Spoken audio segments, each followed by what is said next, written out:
Personally, it binds me as a colleague to my father, a proud New Deal congressman and one of the earliest Italian Americans to serve in the Congress.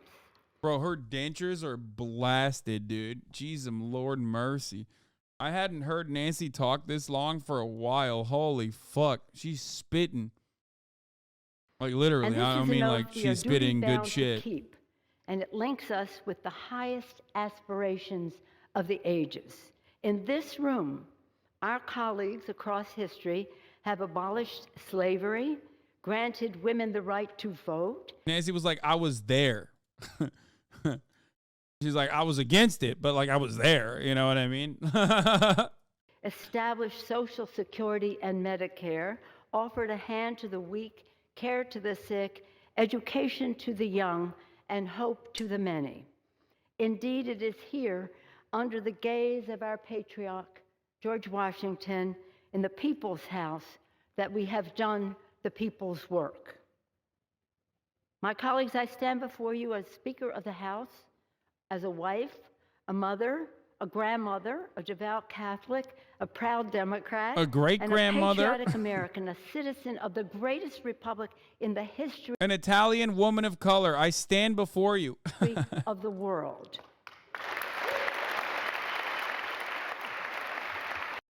You don't even have to make shit up. Her dad was a New Deal Democrat.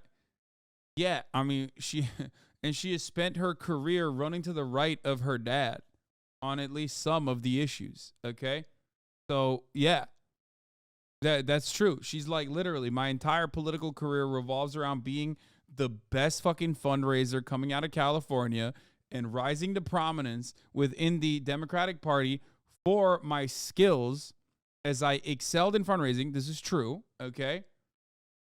And suffering succotash. Or whatever the fuck that... Which one's the one? The hunter? What does he say? With the fucking... Elmer Fudd. Yeah, thank you. Or is it Sylvester? Anyway, whatever. Let's continue. Is Sylvester the cat? That one needed more time in the oven, buddy. Man, shut up! I'm cutting live content for 8 fucking hours. They're not gonna all be bangers, okay?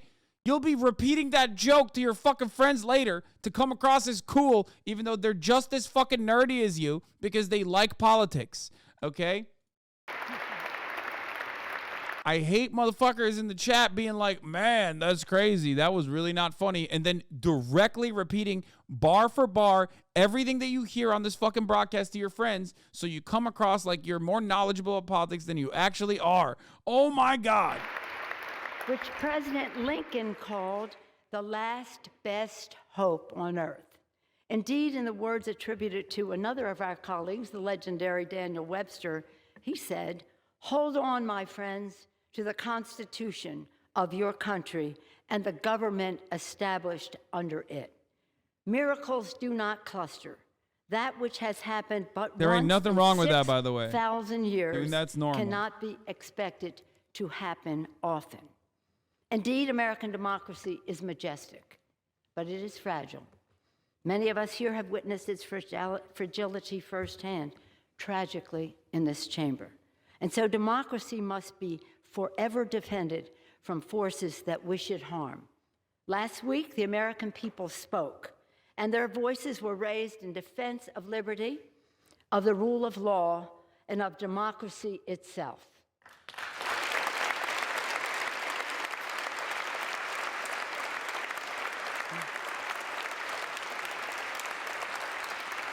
With these elections, the people stood in the breach and repelled the assault on democracy. They resoundingly rejected violence and insurrection, and in doing so, gave proof through the night that our flag was still there. This is old. We already watched it.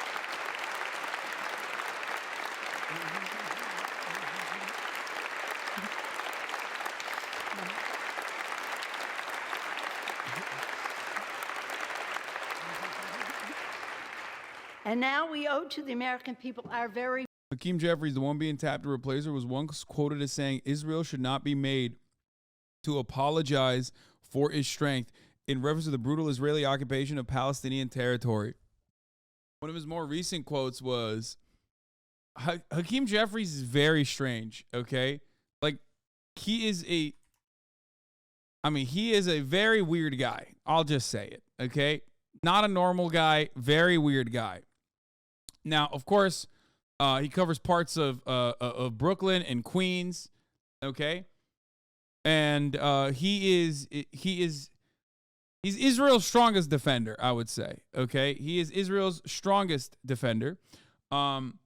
He's been quoted as saying things like, as I always like to say, we need to start speaking Yiddish and stop speaking Hebrew. Like, his political instincts are so strange and definitely will not translate to the National Democratic Party. He despises AOC. He despises the progressive wing. The thing that I just said was like him trying to make a joke about how like we need to be more we need to be one with the streets, okay?